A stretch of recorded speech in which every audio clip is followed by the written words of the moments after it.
conseguir amigos con pileta? No sabemos. Pero nos interesa.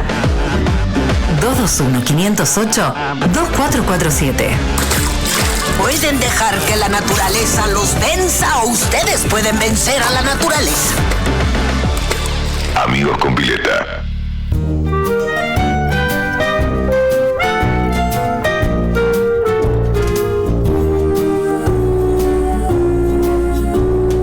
Yo soy tu amigo fiel. Yo soy tu amigo fiel. Y si un día tú te encuentras lejos, muy lejos de tu lindo hogar, cierra los ojos y recuerda que yo soy tu amigo fiel. Toy Story. Si y si hablamos de Toy Story, hablamos de cine. fiel. Y si hablamos de Toy cine, Story hablamos de Licha. está Lisandro Gambarota acá en nuestro estudio. Licha, ¿cómo le va? ¿Cómo les va? ¿Cómo están ustedes? Bien, ¿usted? Bien, muy bien, muy bien. Con una saga ya clásica, podríamos decir, del cine. Ya está anunciada, obviamente. Obviamente es la versión en castellano del tema. Suena muy lindo en inglés. Ahora en un rato por ahí lo podemos tener de fondo. También. ¿Lo claro. tenés ahí en inglés? Y de hecho, ¿Te gusta más la de inglés? Yo aproveché para ver, en el repaso que vamos a hacer ahora, para ver las versiones originales. Que es notoriamente distinto. Escuchar a Tom Hanks es toda una reflexión en relación al cine, al concepto de bondad. No lo vamos a hacer ahora porque tendríamos que hacer un concepto alrededor, un concepto en relación a Tom Hanks que toma un tiempo aparte. No importa, esto es vivo y lo vamos a hacer bien. A ver, en inglés. Escucha. Okay. Y de hecho, cuando Pergolini hacía algo serio, más o menos serio, en radio, este era el programa de cierre de él. ¿Este era la cortina? Claro, ¿sí? claro, lo hacía a veces en original y a veces en castellano. Y como en el original nadie lo había escuchado, no sabíamos que era el de Toy Story, digamos. En general se había escuchado en castellano. Qué loco, porque siempre me cuelgo, perdón, Licha, pero digo, Shrek pasa algo similar, que uno ya le quedó la versión en castellano, la doblada. Es otra saga que en algún momento podremos repasar. Por hay favor, un debate. ¿vos entendés que es mi peli favorita? Bueno, cada vez vamos a instalar algo. Ese corte es para sumar a todos los que ya tenemos. Vamos a instalar algo que ella le dio calor a uno. Yo también te lo pero escucha, no. Sacó el padrino, no sé qué pasa. Se la puso, el jefe se puso la de Blade Runner al lado del crítico de cine. Listo, escucha, dale. Chau, Shrek tiene toda una teoría de Benilicha. No te vayas, no te enojes. ¿Querés que cambiemos toda la columna de Blade Runner solo porque es el jefe? Justo hoy me puse la remera. No, eso no se hace, no hay que ceder ante el poder. Me pongo el Capital de Karl Marx de remera. Vos siempre venís con buenas remeras, Licha. Estás re loco hoy. No. Está malo también que leíste hasta Mazo. Es una. Escúchame. Te escucho. Shrek. Para mí, Blade Runner, gracias. Desde mi ignorancia, por supuesto, a la cuestión audiovisual, tiene una línea sociológica. Vos ves cómo él fue dominado por las normas de la sociedad y termina cediendo su pantano, su deseo, su bienestar para convertirse, adaptarse a una sociedad, y él termina siendo un infeliz, de hecho. Por una mina. Bien. Por una mina. Bien, por otra persona. Las minas. Por otra persona. Bien, perfecto. Me gusta que seamos todos incluidos. Bien, por favor, los de afuera son de palo, se los pido por favor, excepto el operador que tenemos. Listo, por favor, este es un momento serio. Está casi Enrique Pinti hoy. Está para hoy, está para un monólogo para mí. Le podemos hablar al del Podestá y que haga un monólogo de cine. Gran actor Alejo, aparte. Bueno, vamos ahora vamos a hablar de Toy Story. La saga, empezamos por la 1, está toda en Disney, excepto la última, que ya está en salas de cine. Muy recomendable, ya les contaremos por qué, si el tiempo nos da. Muy bien, Juan, funcionó la columna y no la empecé, con lo cual estamos perfectos. Bien. Toy Story 1, ¿qué hacemos con los pibes en vacaciones de invierno o ahora, que es lo mismo, porque tampoco sabemos qué hacer con los pibes? Bien, parte de lo que plantea Toy Story, la 1, es 1995, ¿no? Vamos a una idea muy original, muy interesante. Pixar no era de Disney todavía. Pixar no era de Disney, e incluso cuando se estrenaban las películas de Pixar había un corto de otro tema antes. Era obligatorio para las salas, lo cual era muy difícil de lograr. Ahí dice Walt Disney porque era quien distribuía, pero no eran propietarios todavía. ¿Sí? ¿El de la lamparita decís? Claro, exacto. Pixar es la empresa originaria, digamos, la que creó esto, que ya es una saga, una marca indiscutible. La cuestión es que en su momento incluso permitía esto, de disfrutar de un corto de otro tema, cuando obviamente los cortos no tienen mercado comercial, por lo menos no en salas, y es la gran producción que tiene cualquiera que realiza audiovisualmente. Hoy ya obviamente estamos en otra esfera, cualquiera que tiene un celular diría que hace algo parecido a, bueno, hablamos del corto desde el concepto cinematográfico, ¿no? La cuestión es que la 1 básicamente lo que nos viene a contar es la historia alrededor de un niño que tiene como juego tradicional un muñeco de tela, que es un vaquero, que es Woody, el que está sonando de fondo. Woody. La vida va normal, corriente, hasta que en algún momento, la película a los pocos segundos de iniciado el film ya nos da cuenta de que ellos, cuando no los observan los humanos, toman vida propia, digamos, ¿sí? Y entonces es el cumpleaños de Andy y ellos están nerviosos porque quiere decir que al universo juguetes, ¿sí? Llegará alguien nuevo. Uno nuevo. ¿Sí? Entonces, ya de por sí, solo con los primeros 15 minutos, además de que hay una entrada que es como sería la peli de lo que está jugando el nene con los muñecos, que sería una de cowboys, de un cowboy que rescata a alguien, que enfrenta a un malo. Bueno, después vemos cómo ellos de repente toman vida cuando el niño no los mira. Y empiezan con el gran desafío. El gran líder del grupo es Woody, que es el vaquero, y el gran desafío será ni más ni menos que, bueno, ver quién viene a nuestro mundo. Y resulta ser acá le dicen Space Ranger, ¿sí? Ajá, que es Buzz, ¿sí? Que es Buzz Lightyear, que es técnicamente, Buzz Lightyear vendría a ser un soldado del espacio. No es un astronauta, ¿sí? Que es otra cosa. Claro. Es un policía del espacio. De la misma manera que está el sheriff, el vaquero sheriff, tiene la estrella. Buzz Lightyear es un comando del espacio que tiene una misión, que es enfrentar a un malo malísimo que está dominando el mundo, y de hecho Buzz forma parte, según tienen sus reglas, un comando interestelar que es del que es parte como soldado, insisto, ¿no?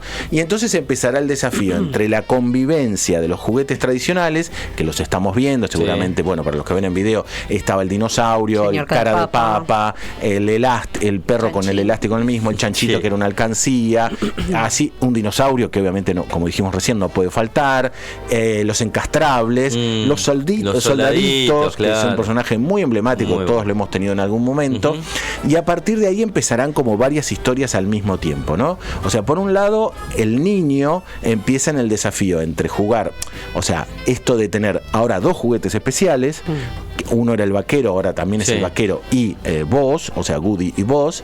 Por otro lado hay un vecino, un niño más o menos de la edad de él, que se dedica a torturar juguetes, básicamente, ¿sí? Su hermana, la convivencia con su hermana y su madre, no hay padre. El niño no tiene padre, ni siquiera se menciona, lo cual pasa como de costado, pero es una gran referencia, ¿no? Por algo no tiene, no lo nombran tampoco, pero bueno, uno puede entender que sucede en determinadas vidas que no hay padre, por lo menos presente, ¿no? Y luego está el desafío interno entre ellos. Empieza la pica entre el vaquero y el Space Ranger. Yo soy el que era el líder hasta acá, y vos vas a tener que aceptar las reglas establecidas. A mí lo que me gusta es del personaje de Buzz Lightyear, que es como un hombre también medio banana, medio vende humo, ¿viste? Como, él es muy como norteamericano. Es un soldado norteamericano que viene a salvar la humanidad. Y a mí lo otro que me gusta de Buzz es que él se cree que tiene todos esos poderes, que al final nada, le tira lucecita, le tira es un juguete. Y ahí está el desafío. La gran reflexión en relación a la peli es, de alguna manera,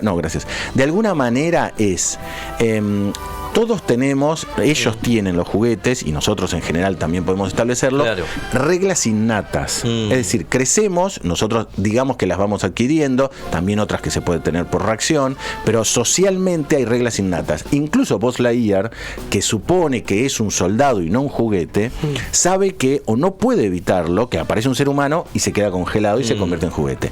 Y todos los demás lo tienen aceptado. Esa es la regla establecida. Uno puede jugar, digamos, siguiendo siguiendo la línea, que eso habla un poco de esas reglas sociales, ¿no? Claro. Nosotros podemos decir, bueno, más allá del argumento, del recurso argumental de cómo es la convivencia entre el juguete y el chico, bueno, además está como que uno puede reflexionar, están esas reglas sociales, hay como límites, ¿no? Todos entendemos que hay límites. Yo no puedo en este micrófono decir H, Y y Z porque ya sé que no es lo permitido. Claro. Y lo mismo si salgo a la calle, y lo mismo si estoy en un grupo social, y lo mismo si tengo una familia. Hay reglas establecidas que no se pueden transgredir, o casi. En algún momento uno juega con esa idea, ¿no? Pero bueno, esa idea me parece muy interesante. Luego está el gran desafío en relación a la convivencia entre el nuevo y el viejo, ¿sí? También uno puede metaforizar de alguna manera qué es esto de, digamos, qué pasa cuando, o qué podemos interpretar nosotros que pasa, o que son aquellos que se quedan, no son realmente ellos cuando entran otros.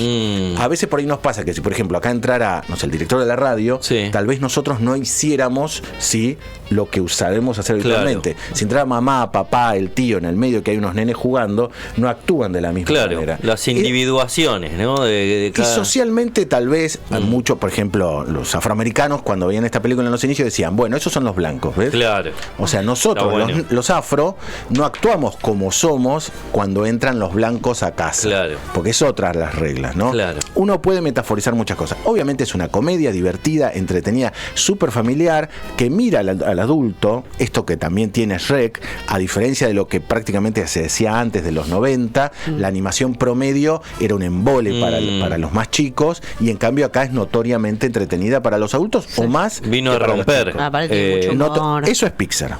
Sí, tiene mucho humor y fuera mucho de joda, humor. Muy loco. ¿95 dijiste o 95? Sí, 95 dijo. O sea, no lo puedo creer, la calidad de la animación y la imagen es increíble. Y notoriamente es distinta la calidad de los seres humanos y de los juguetes. Sí, eso me parece que también es como para observar nosotros, ¿sí?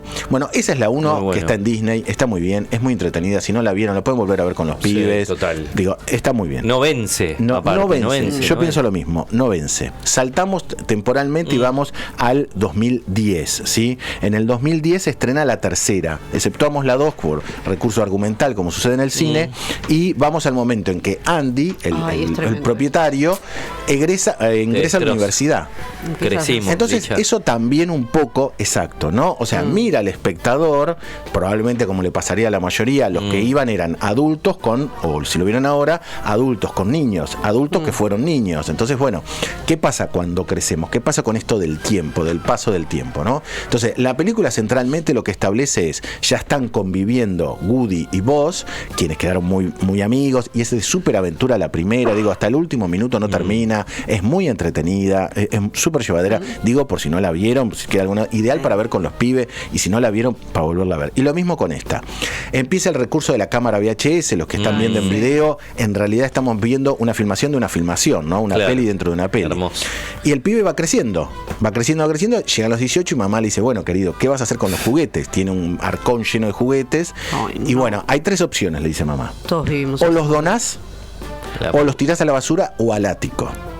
De alguna manera, el ático es un lugar en donde tranquilamente, metafóricamente, la película tiene mucho de eso, toda la saga, todos terminamos para alguien, ¿no? Sí. O sea, todos quedamos en el ático, en la memoria, en el olvido, en el más allá. No nos tiraron. Ay, me voy a largar a llorar. Bueno, ese es el otro gran recurso Disney / Pixar, Pixar / Disney. Sí, efectivamente buscan que llores. Fue feo este. Desde Bambi para acá. Bambi nos rompió la psiquis. Siempre. Es un recurso, no falla. Eso no quiere decir que entra, y si vos llorás no te lo olvidás. Puta madre. Es el recurso del ABC1, de Verónica Castro para acá, eso siempre funciona. A mí me pasó con Manuelita. ¿Te acordás de Manuelita, la película? Por supuesto. Yo tenía pesadillas. Bueno, es como no era exactamente, pero yo tenía pesadillas porque cuando contanos. Manuelito se subía y se iba. Bueno, eso, lo soñaba todas las noches y me levantaba llorando. Es que es eso, también es parte de lo que uno lo repercute. Bueno, la cuestión es que empieza el desafío de qué hacen entonces los muñecos, ¿no? ¿Cómo pueden quieren seguir ellos. Y hay el gran momento, yo creo que lo más interesante que tiene la peli, muy divertido, muy entretenido, es cuando ellos son, accidentalmente o no, donados a una guardería, ¿no? Y entonces ahí hay un nuevo universo, que es el universo de los juguetes, que son los que comandan la guardería, versus los nuevos que llegan a la juguetería. Y ahí empieza la película carcelaria. Derecho de piso, claro. Es una película de fuga carcelaria. Muy bueno. Es literalmente eso el planteo. ¿Sí? Cuando vos sos el nuevo que llega a un lugar donde ya hay un par de pesos pesados que lo manejan, lo quieren aplicar a un espacio social, un grupo deportivo, lo que sea. Bueno, primero es el derecho de piso y seguramente un poco la tenés que ligar. ¿Sí? Y ellos empezarán a planificar cómo evitarlo, digamos. Entonces está Woody que dice, no, yo tiene un mandato. O sea, es el deber ser, ¿no? Nos vamos a Kant. Deber ser. No hay forma de evitar. Yo pertenezco a Andy. Levanta el pie y muestra y dice Andy. Yo no puedo no estar con Andy. Porque esto es lo que se ha establecido. Terrible. ¿Este está en inglés? Están las dos opciones en Disney, la podés ver. Para escucharla un poquito. Bien. El diálogo sí, está en inglés, creo que también. Okay. Pero bueno, la cuestión es que de fondo, entonces, lo que estamos en video, lo estamos viendo cómo los juguetes son recibidos por la saga de los más chicos. Lugares, claro. ¿No? Ay, por la saga de los más chicos, y eso estamos. Y luego empezará el desafío de cómo nos vamos de ahí. Y aparecen dos personajes, además del Otso, que es el oso que comanda todo, digamos, aparece Ken. Ken y Barbie, Ken, ¿no? El Ken. Y Ken es Michael Keaton en la vida. Sí. Y ahí está el planteo. Técnicamente, si ustedes ven la película 2010, Ken es un buen amigo. De Barbie, sí. Es el compañero. ¿Qué entendemos nosotros en el 2010 y hoy por un compañero de una buena piba? O de la piba o de la rubia, flaquita, como es Barbie. La película lo abre eso, no lo cierra, pero lo abre. Ken está en un universo ultra masculino, ¿sí? Muy hegemónico. Muy hegemónico. Y él, con Barbie, descubre a su par. Es como que yo estoy hecho para vos. Pero no quiere decir exactamente, aunque nosotros, por deber ser, por costumbre social, porque nacimos y nos quedaron así, es un tipo y una mina, es Ken y Barbie, listo, pareja. No es estrictamente una idea de amor, digamos, en la forma más tradicional del término. Es una idea de que yo y vos somos un par. ¿Sí? Desde otro lugar, que en el 2010 no se nos ocurría a nadie, pero la cuestión es que deja establecido que Ken tal vez no es exactamente la mirada masculina tradicional, y de hecho lo que le encanta hacer a Ken es probarse ropa. Lindo. ¿No? Bueno. Y el tono que usa Michael Keaton en el personaje, el que le hace la voz real y también el doblaje, es notoriamente amanerado adrede, por si nos queda alguna duda de eso. Bueno, pero ahí es también que lo loco y lo importante que es que cuando nuestros hijos, no tenía hijos, cuando los pibes ven pelis, de golpe en vez de estar mirando determinados estereotipos, etcétera, encuentran datitas que les quedan ahí y no necesariamente van en bajada directa, pero que están. Yo no tengo duda de que eso es Pixar. En el 2006, Disney compra Pixar. Yo creo que todavía estaba dado el aire para hacer este tipo de propuestas, y de hecho yo creo que funciona muy bien. La idea de concepto de fuga carcelaria está muy bien planteada. Acá es cuando vos, el soldado Ranger, se enamora de Jessie, que es la vaquerita, y empieza esa historia de amor casi imposible. A él en algún momento lo resetean al personaje, entonces es muy divertido, no se transforma en un malo malísimo, y bueno, empieza toda una historia muy divertida, muy entretenida, que tiene el gran momento de cierre cuando Andy juega con la niña a la que le dona los juguetes, y ahí es toda la sala llorando, obviamente, porque es el recurso, y eso quiere decir que es una muy buena película. Si vos llorás, sea una telenovela, si llorás está bien. Logró el cometido, digamos. Si no te levantaste, te fuiste. Eso es Toy Story 3. Es una película, creo yo, que hoy en día interpela más a nuestra generación que a los nenes. Bueno, ¿no? En realidad, el mejor debate obviamente sería que los nenes estén acá, y según qué edad. Claro. Porque obviamente volvemos a lo mismo. Tu niño tiene 9.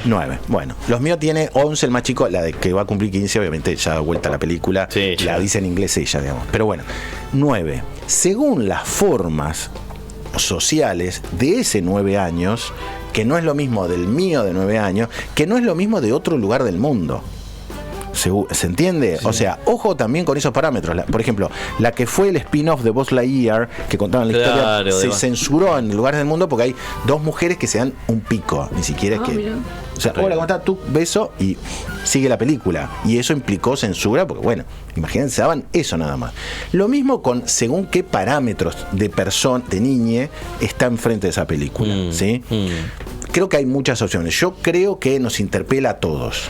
Porque los chicos con la aventura se divierten, se entretienen, se dejan llevar. Tengan 9, 7.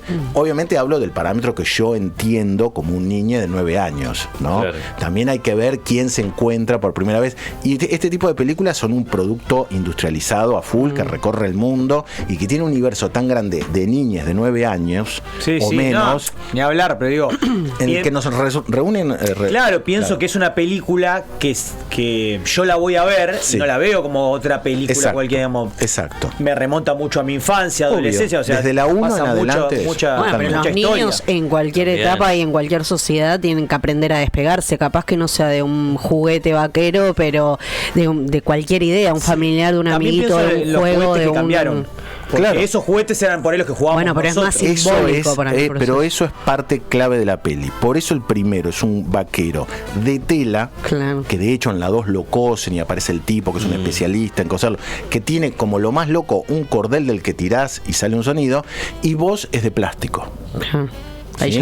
Ahí hay una clave importantísima que habla de muchísimas cosas. Total. Yo coincido con vos en que nosotros, por eso lo decía antes, es la diferencia entre el pre-Disney y Pixar.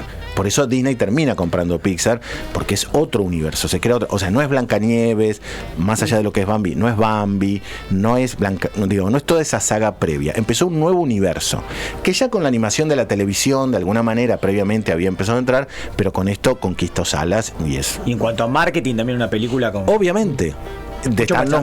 Obvio, claro, porque al ser un ícono, triunfa, digamos, ya está, se instaló.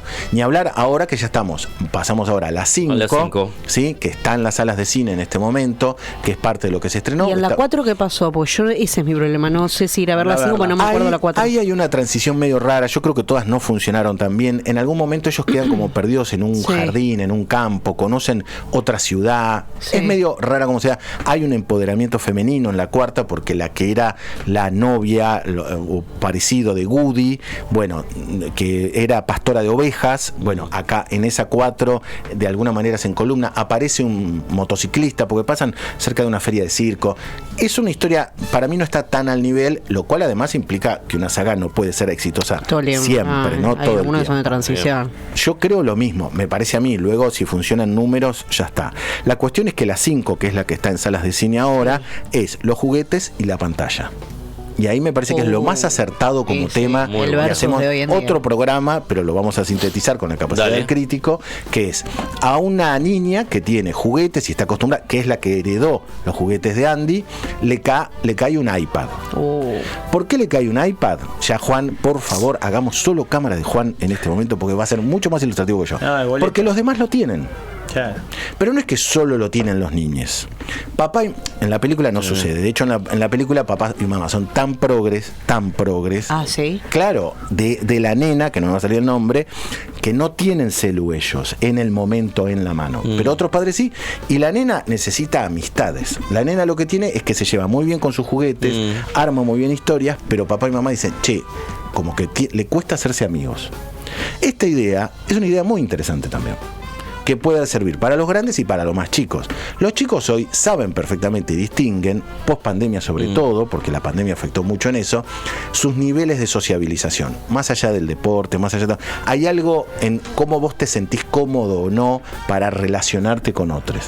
Y entonces, claro, ¿qué pasa? Los que del grupo más o menos cercanos a la nena están todos con un iPad. Claro. Y el iPad tiene un programita que se llama El Estanque, en donde los pececitos, que son cada uno de los niños que están ahí, confluyen y tienen juegos e historias en común. Entonces la nena quiere ser parte del estanque. Claro. No podés no ser parte del estanque si querés incluir. Que es ni más ni menos lo que sucede. Obviamente. Y entonces empieza, cuando no están los niños, la interacción. La pantalla también toma vida. Tiene obviamente un universo detrás, porque se puede conectar a internet, puede mandar mail, puede mandar fotos. El programa El Estanque tiene un chat. Y este es el otro tema, ¿no? Qué bien que toquen todos esos temas. Obviamente. En este caso, el tema chat está dado en los comentarios de las amiguitas, claro, ¿sí? En relación a cómo se lleva. Y qué hacen cada una, mandan fotos. Y justo la nena, cuando está por ir a una pijamada por primera vez en su vida, no se le ocurre mejor idea que ir con un muñequito. Cuando están todas en la puerta sentadas con el iPad. Claro, dice, vos usás juguete todavía. No, me lo trajo mi papá por error. Claro, lo revolea y sale el iPad de atrás, ¿no? Entonces, ¿qué hacemos con eso? O sea, ¿qué hacemos? Se lo sacamos, no lo usa más, lo rompemos, dejamos que, o sea, ponemos horarios, convivimos, el iPad, los juguetes, mamá y papá que agarran el celular y le dicen, bueno, ¿sabes qué? Tenés que dejar el iPad, y vuelven a mirar el celular. Claro. Y el niño, que es un niño y no tiene que entender las cosas como nosotros, dice, pero papá y mamá me están diciendo, mientras miran el celular, que dejé la pantalla. Claro. ¿No? Entonces, obviamente, es muy complicado. Yo creo que en ese sentido la 5 ha encontrado un lugar obviamente ineludible. Está el tema de la imagen de la nena mirando, iluminada por la pantalla todo el día, y una serie de situaciones más. Está muy bien, es una saga muy entretenida, muy divertida, ideal para repasar cuando se vienen estos tiempos. La 1, la 3, digamos, si hicimos un repaso así, la 1 y la 3 están las 4, digamos, en la plataforma Disney. Si las buscan también las encuentran por otro lado. Y la 5 ya en salas de cine. Hermoso. Toy Story. Vos sabés que una vez buscando obras de teatro de niños encontré una de Alfonsina Storni que se llama Los degolladores de estatuas. Y tiene como principio del siglo XX, ¿no? Cuando Alfonsina escribía teatro para niñas, que casi pasó desapercibida esa etapa, y tiene un símil con Toy Story. La busqué recién porque justo cuando te escuché hablar decía, ¿de dónde habrá sacado Pixar? Debe haber alguna que otra historia, ¿no? En esto de cuando los niños o cuando las personas no están, los juguetes hacen la suya. Y esta historia está bastante buena. Bien. Cheli, ¿y en qué cine está? ¿Está en todos? Están todos. En todos. Ese es el chiste, digamos. ¿Hay variedad de horarios? Hay variedad de horarios. Obviamente, organícense con tiempo. Vieron que se puede sacar online. Entonces busquen las salas numeradas. Por si acaso, por ejemplo, el cine 8, cuando yo fui fue en horario más random, entonces no había. Pero si buscan las numeradas es más tranquilo. Hoy en día de semana, perdón. Dale. ¿Qué? Paso un jueves a las 5 o 6 de la tarde. ¿Hay mucha gente? Y depende del momento, la circunstancia. Ya el horario de las 5 para este tipo de película es el horario de salida de los pibes. Con lo cual, claro, bueno, lo mejor es, hoy se puede sacar la entrada con anticipación. Digamos, entonces si vos sacás numerada, ya está. Listo, claro, no hay fila. Hay fila para los pochoclos. Eso siempre. Entonces ese es otro tema. La lata con la cara de los chicos y el sombrerito de Woody. Ay, lo vi. ¿Cuánto está? 80.000 pesos. No. ¿Sabés que una amiga me mandó? Porque estamos en la de que vamos a ir todos los meses al cine. Bien. Y me manda el pote ese. Le digo, pero no, amiga, o sea, te hago una bolsa yo de consorcio si querés con pochoclo. Es una bolsa de consorcio, más o menos, con 80.000 pesos, digamos. Pero bueno, de todo para ver y disfrutar. Además hay películas para grandes, si la buscan, está Almodóvar, está otro tipo de cines, pero bueno, por si acaso Toy Story para ver en sala. Yo tengo la aplicación de Cinema La Plata. Bien. Importante para descuentos 2x1, se las recomiendo. Así también sacan con Atelas. Muy bien. Lisandro Gambarota los miércoles en Club Lumière de 20 a 22 aquí por la UNE y aquí los martes, así que lo pueden seguir escuchando. Ahora vamos a escuchar a Coti haciendo Algo está cambiando.